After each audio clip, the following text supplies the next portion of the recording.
Ada yang tahu apa yang saya pegang ini? Ini merupakan teko yang terbuat dari tanah liat alias gerabah. Hayo, ada yang tahu gerabah itu apa?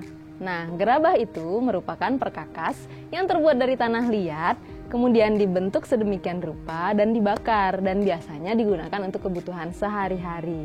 Nah, penasaran kan gimana cara pembuatan gerabah? Ikutin saya ya.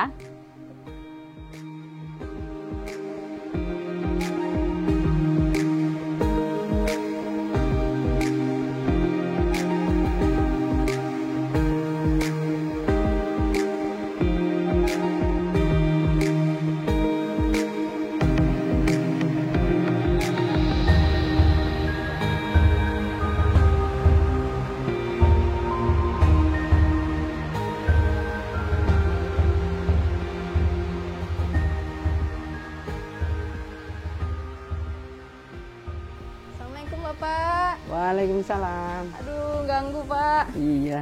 Ya Pak. Aduh, Bapak, ini bagus banget Pak. Iya, ini untuk tempat payung. Oh alah. Ya, bisa naruh payung. Pak, saya ganggu bentar boleh ya Pak ya? Ya, boleh, boleh. Saya tadi kan abis dari Candi tuh. Iya. Heeh. Tadi saya ditawarin kalau mau tahu yang lebih tua dari Candi, katanya saya disuruh ke sini. Oh, Bener gitu. ya Pak ya? Iya. Masa ini lebih tua dari Candi Pak? Dimungkinkan. Oh dimungkinkan. Iya. Yang lebih tua apanya Pak? Bapaknya apa ini Pak? Gerabahnya Pak? Gerabahnya. Oh gerabahnya. Walah. Jadi ini kesenian ini turun-temurun ya Pak ya? Iya, Katanya, sudah Pak ya? lama sekali. Bapak juga ilmunya diwarisin dari nenek moyang? Iya, ilmu turun-temurun. Ilmu turun-temurun. Iya. Iya Pak, benar. Tadi saya dilihat depan ada turis Pak. Satu. Iya. Memang di sini selain pengrajin juga tempat wisata. Oh tempat wisata. Banyak turis ke sini Pak? Ya hampir. Hampir. Iya, hampir banyak. Kalau dulu banyak Oh, sekali. sebelum pandemi ya Pak? Iya. Ya? Iya. Benar-benar. Ini saya dengar juga udah apa itu Pak? UNESCO ya Pak ya? Ya, UNESCO sudah masuk juga ke sini untuk memberi istilahnya Cagar budaya gitu. supaya ya, Pak, kita ya? nggak punah. Jadi untuk kegiatan ini, Dilestarikan. iya, untuk melestarikan UNESCO sudah datang ke sini. Nah Bapak, saya juga lihat foto-foto udah lama tuh, kayaknya Bapak udah mahir nih. Saya pengen belajar nih Pak. Boleh, nanti kita ajarin. Boleh Mulai belajarin dari ya, Pak, ya? awal sampai akhir nanti Wih, mantep bisa. Pak, bener. Tapi nanti saya tanya-tanya nggak apa-apa ya Pak Boleh, ya? boleh, iya. Ya udah Pak, yuk kita coba bikin ya. Monggo, monggo, iya. Gimana Pak? Di sebelah. Di sini ya Pak. Ini apa galerinya ya Pak? Iya, di sini nanti kita bisa belajar. Ada macam-macam nanti kita ajarin. Alat dan bahannya nih Pak. Iya. Biasanya kalau butuh apa aja Pak? Kalau bahannya itu terutama tanah liat. Nah, tanah liatnya Iya. tanah liat apa nih Pak? Tanah liatnya itu kita biasa ngambil kalau enggak dari sawah, kita ambil dari kebun.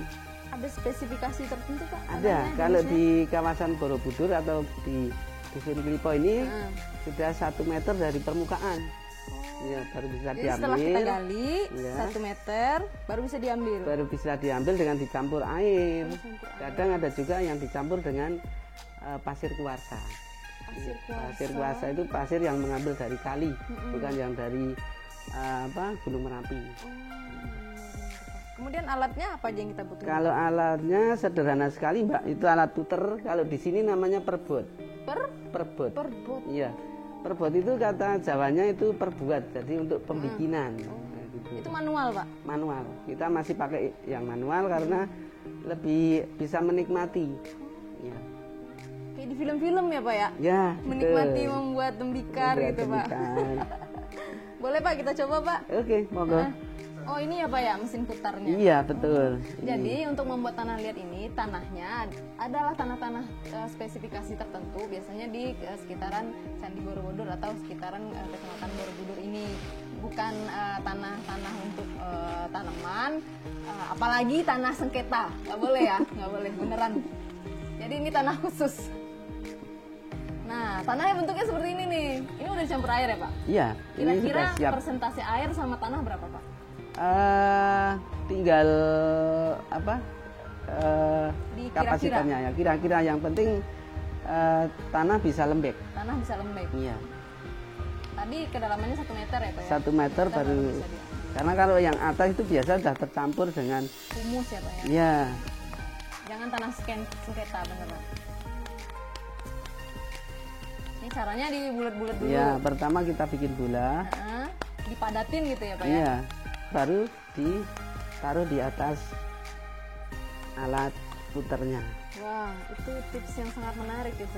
Ketika bikin, tangan harus taruh di paha Oh, kenapa di sini Pak? supaya balance, nggak goyang. Ingat ya, tangannya harus balance biar tidak goyang, apalagi tremor. Oke, kita bikin Mangkok stupa kali, aja Pak. ya. Stupa apaan Pak? Ya, Stupa? stupa candi. Oh, candi. Iya. Oh, kita bikin candi guys. Wah, caranya gitu ya Pak ya? Iya, jadi jempolnya yang masuk. Jempolnya. Ini kayaknya berlibat nih saya.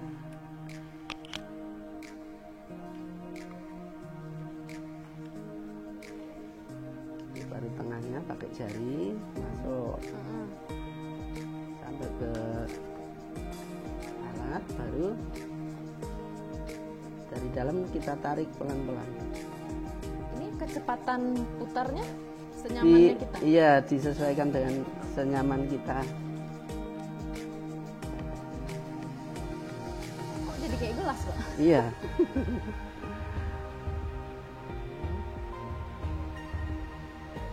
Wah. Ada teknik-teknik sendiri nggak Pak untuk bikin? Ya sebetulnya teknis itu tinggal jalaninya. Kalau biasa kita lakukan itu ketemu sendiri. Karena untuk satu model produk itu satu model juga caranya. Ya. Jadi misalnya mau bikin mangkok itu caranya nggak sama kalau mau bikin Stupa ini. stupa. Itu. Cukup sulit ya ternyata. Jadi masing-masing bentuk punya trik sendiri untuk membuatnya. Untuk bikin mangkok berbeda, piring berbeda, stupa juga berbeda ternyata. Sepertinya rumit. Wow. Nah, bisa menggunakan ujung kuku yang ada di jempol Wah, kita. ini nggak bisa kukunya panjang berarti Iya. Pak ya? Itu salah satu tips itu.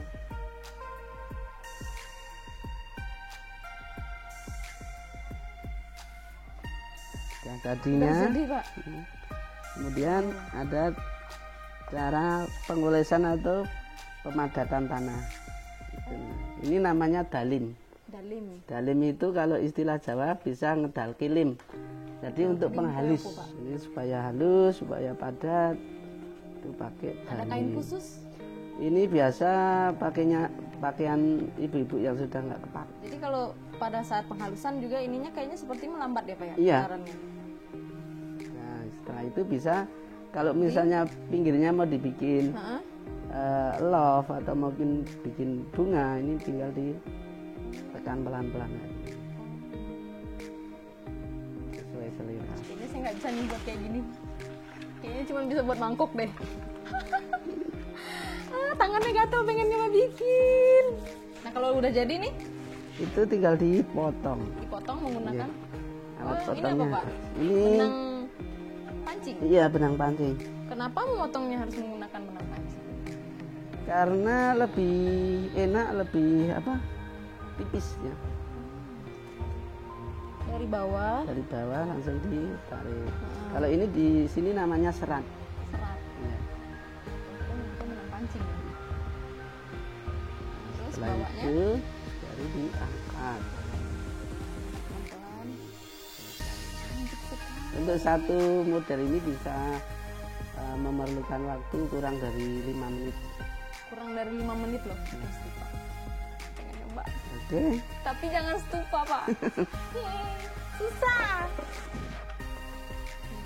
Ini nanti dijemur ya? Ya, biasa kalau mataharinya bagus kita jemur 1 hari baru masuk ke oven.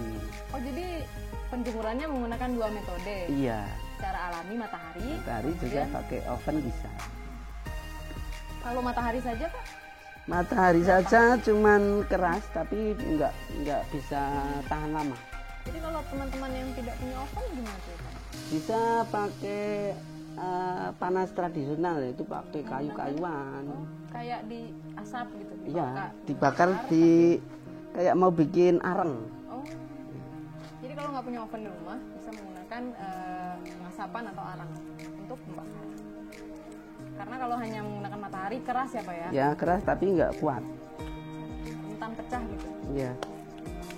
Pak, saya bikin yang mudah aja Pak. Oke, mau bikin apa aja yang jadi deh Pak? Ya, coba sejadinya dibikin bulatan dulu. Oh, bikin bulatan. Iya. Kok saya nggak bulat Pak? Taruh.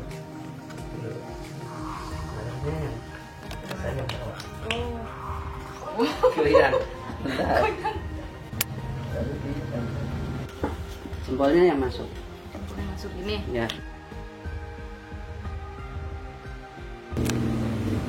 Susah ternyata. Ini masukkan di jari paling belakang sama. Gini. Pelan-pelan baru masuk dari bawah.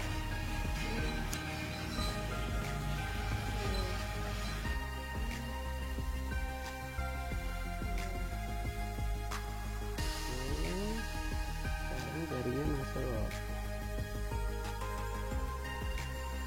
Dan di posisi tangannya, jarinya diarahkan ke dua jari.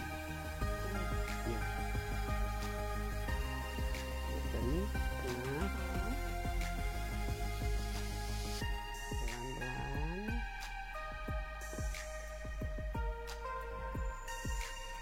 Begini ya Pak. Iya.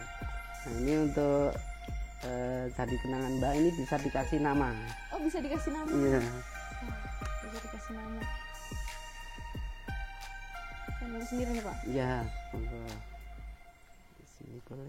Saya bikin apa ya kira-kira ya? Oh gimana sih Pak nulisnya? Di sini nulisnya. Di sini. Iya.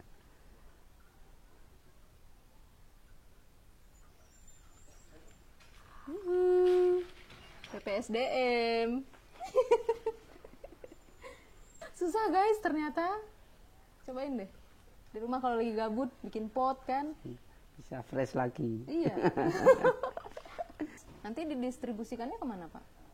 Kebanyakan ini sudah pesanan. Oh jadi yang saya lihat ini Iya. ini semua pesanan orang? Banyak yang pesanan. Iya. Ada juga yang masuknya ke pasar-pasar tradisional. Kalau kemarin waktu wisata itu berjalan bagus, nah banyak juga yang masuk ke tempat-tempat wisata. Iya. Sudah ekspor Pak? Ekspor belum, tapi kalau barangnya sudah nyampe ke penjuru dunia. Oh, barangnya sudah nyampe penjuru dunia ya Pak ya? Iya. Nah, saya penasaran nih, harganya berapa Pak kira-kira? Harganya itu Mulai dari yang kecil. mulai yang kecil itu harga Rp2.000. Oh, 2.000 ada? Ada. Apa itu bentuknya? Itu biasa koin untuk siraman nganten. Itu yang koin-koin kecil itu untuk belanja dawet. Tuh. Oh, saya baru tahu ada koin dari Tanah Liat untuk Ada, ya. belanja manten gitu ya? Iya. Saya baru tahu. Pas siraman biasanya Siraman, pakai. Terus ada juga kalau yang tertinggi itu bisa 3 juta. 3 juta? Itu apa tuh Pak? Boleh tahu? Itu biasa bentuk-bentuk patung yang tinggi besar. Oh, Bapak sekalian bentuk patung? Iya. Kita kalau misalnya ada order kita siap. Itu nanti desainnya dari mereka? Biasa desain dari pesanan, terus nanti kita bikin cetakan kalau misalnya pesanannya banyak. Nah Pak, ini kan barang-barangnya banyak nih di sini. Iya. Ini yang pekerja Bapak dari mana aja? Khusus dari saudara-saudara di Klipo ini, karena masyarakat Klipo itu hampir 90% pengrajin. 90% pengrajin? Iya, yang 10 itu ada yang petani, ada juga pedagang. Jadi memang usaha turun-temurun ya? Iya, betul. Usaha dari nenek moyang, kita tinggal meneruskan. Ada tips dan trik Pak untuk teman-teman mungkin pemuda-pemuda desa yang ingin berkreativitas atau mungkin menggali potensi desanya terkait Tanah Liat sendiri Pak, terkait gerabah? Oh iya. Jadi tip atau triknya itu ketika seseorang itu mau punya sesuatu yang dibanggakan atau mungkin ada sesuatu yang bisa menjadi nilai ekonomi, kenapa tidak kita mencoba untuk membuat sesuatu produk yang dari lingkungan kita sendiri bahan bakunya gitu. Karena mungkin bahan baku itu kalau di tempat lain justru lebih mahal, tapi karena kita punya jadi bisa ditekan untuk bahan bakunya. Jadi kita memanfaatkan sendiri sumber daya alam. Iya, sumber alam yang kita punya. Ya Pak, terima kasih Bapak, saya sudah mengganggu waktu Bapak. Iya, sama-sama. Nah, sama-sama kita harus lestarikan budaya kita, apapun itu yang ada di desa kita sendiri. Kita sebagai anak cucu berkewajiban untuk menjaga, melestarikan. Jadi kita tidak hanya memakai saja, menghabis-habiskan saja sumber potensi kita. Sampai jumpa di materi pembelajaran selanjutnya.